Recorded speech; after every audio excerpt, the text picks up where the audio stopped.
showing my top 10 favorite movies of 1995. At number 1, Pocahontas. It was Disney's...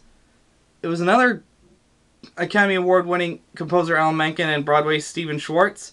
And had an all-star voice cast of Irene Bedard, Mel Gibson, Linda Hunt, Billy Connolly, and a bunch of others. And this movie was amazing. It had great songs, and at the end of the movie, it featured Colors of the Wind performed by Vanessa Williams, which I'm pretty sure went on to become a Billboard Top 100 hit in 1995. Pocahontas was a candidate as an Oscar nominee for Best Animated Feature at the 1996 Oscars, but Toy Story ended up taking that helm, and I'm going to talk about that right about now. As Toy Story came in second place, it features the hit song You've Got a Friend in Me by Randy Newman, and Tom Hanks, Tim Allen lend their voices to Woody and Buzz Lightyear in this one. And it was the first full-length movie done in CGI by Pixar, of course. You all knew that. And it was nominated for Best Song, and it got John Lasseter a Special Achievement Oscar. And it was a great film. I loved it. Toy Story came at number 2. At number 3 is Apollo 13. It was one of Ron Howard's best movies, and Tom Hanks, of course, starred in it as Jim Lovell, then Fred Hayes with Bill Paxton, Jack Swigert, Kevin Bacon, and there's Ken Mattingly, Gary Sinise, as Hanks and Sinise reunited for the Forrest Gump thing, and Ed Harris as director Gene Kranz of one of the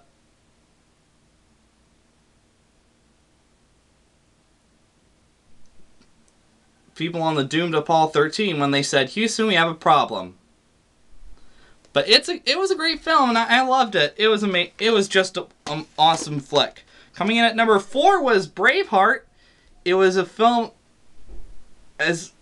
when he played William Wallace, who was a Scotsman who uses his steel blade and fire of his intellect, and he rose with a country's man to liberty. And it won 5 Academy Awards. It won Best Picture and Best Director by Mel Gibson, and that's number 4. It's just a moving film any way you look at it. Coming in and rounding out the top 5 is Babe, a Citizen Kane of Talking Pig Pictures.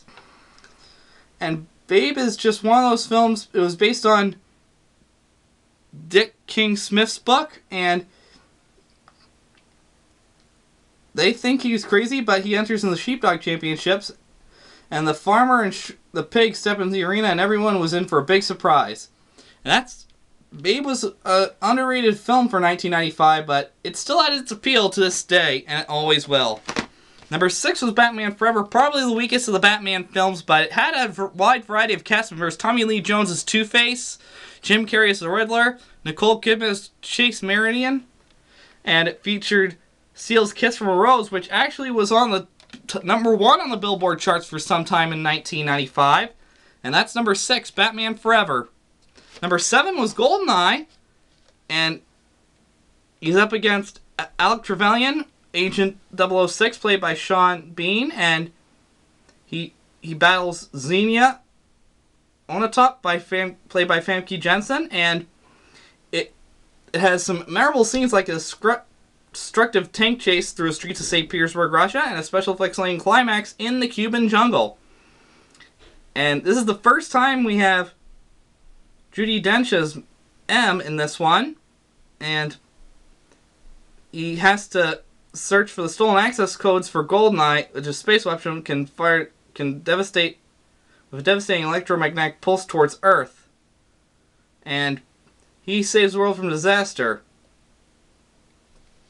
It was a great movie. First one with Pierce Brosnan as James Bond. Number 8, Jumanji with Robin Williams. It actually took place in our home state, in my area of the woods. You can see right here on the back, and you know what I'm talking about.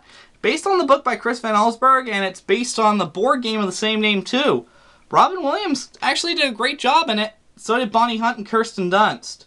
It's an amazing film, and if you haven't seen it, I think this is worth a try. Next, at number 9 is Waterworld, probably one of the biggest box office duds, but it was still a good movie. And it's kind of like Mad Max on the ocean, is the way you want to put it. Kevin Costner did great, and that's number 9. Rounding out the top 10, we got 9 Months. A romantic comedy about pregnancy, parenthood, and panic starring Hugh Grant and Julianne Moore, who recently just won an Oscar. And he's torn between advice from either his bachelor buddy, an overbearing couple, and his Russian gynecologist. He's got 9 months to grow up or he's going to lose it all. But it's one of those films that's really worth watching. And that rounds out the top 10 with 9 months. And that's going to do it for my top 10 favorite movies of 1995. And I will see you guys tomorrow for more videos. I'm Frozen Man 42291. Have a great Tuesday.